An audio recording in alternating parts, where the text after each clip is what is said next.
So our next presenters, so Joe, you're presenting your own, Joe Clark, and her colleagues are Kate Statson, Sarah Harris, and Shannon Seth, and Joe's presenting on their behalf today, and the paper is that there must be a stretchier way.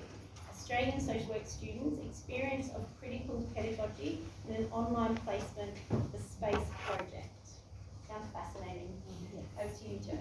It's completely different and no simulation is involved. I too want to acknowledge the traditional owners of the land and the elders, past, present and emerging, and that sovereignty was never ceded. So unfortunately, start with this opening. Kate is unable to be here. Kate Saxton is from CDU. That's us there. Amanda keeps asking me what SPACE stands for and I never remember. So it's supporting placement through online access and community engagement. So I guess in terms of coming up a name for what we were doing, we really wanted to test this theory, if you like, of creating something different, having a liminal space, something that can emerge through connection and collaboration. And this has been going for 2 years, and I just want to acknowledge we actually have 2 students in the room who are currently on placement at the moment. Which uni are you guys doing? CDU. University. Oh, CDU. Yeah. Unbelievable.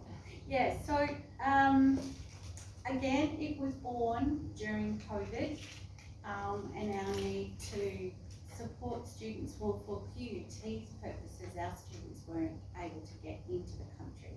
So we had a student in Korea, Hong Kong and China.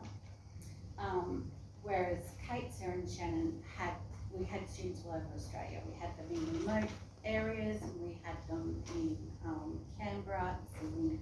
So there was a really mixed bag, if you like, of students who we very first started supporting.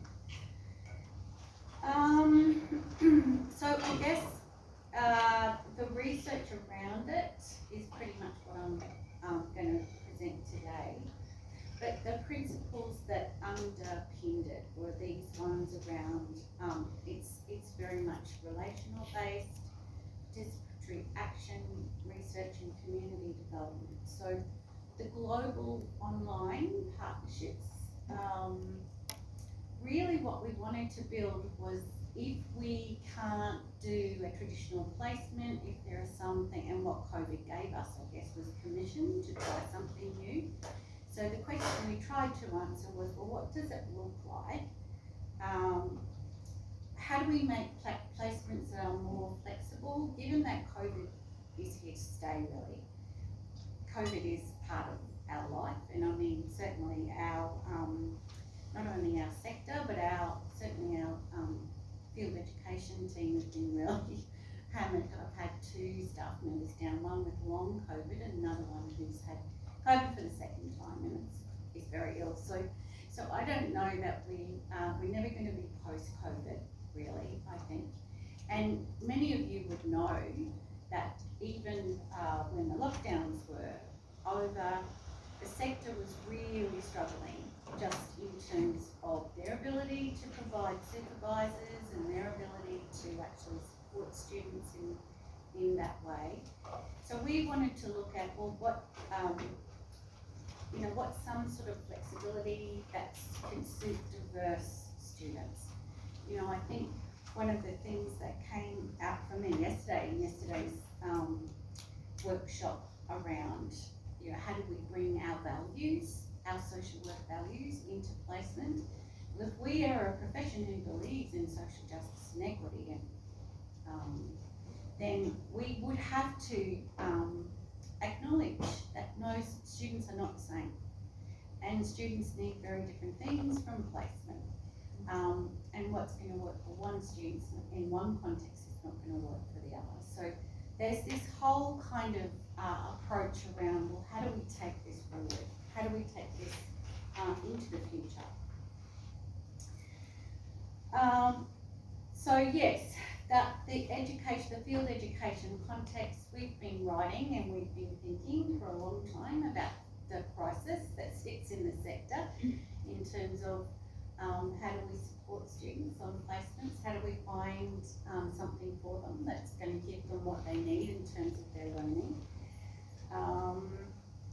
We know from our research too that unpaid placements and the unpaid placement experience just has been linked with significant financial burden and hardship. Student poverty is a really big issue, directly connected to students becoming unwell.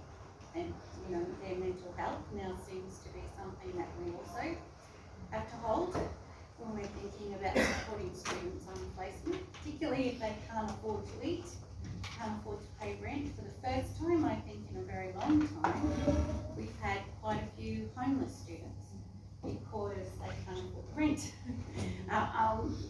Yes, so I guess one of the things that we've tried to focus on in developing up this is, you know, how do we build a collaborative, multicultural space with students participating from different parts of the world simultaneously, and it allowed us to test the use of virtual placements and the role of technology and virtual spaces in social work placements generally.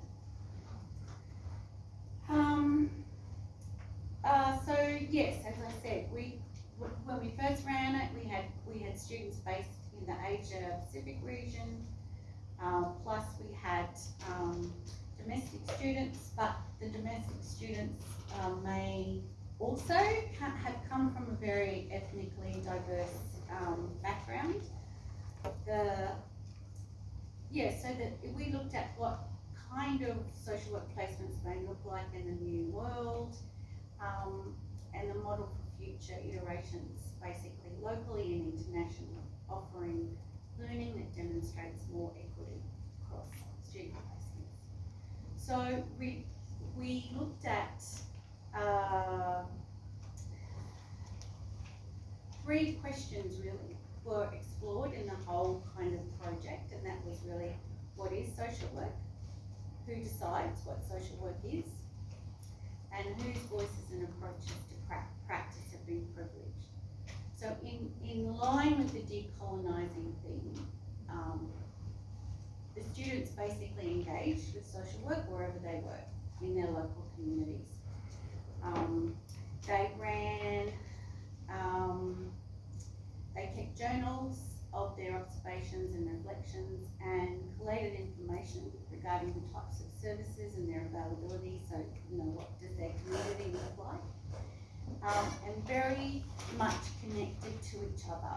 So we tried to create this community of practice.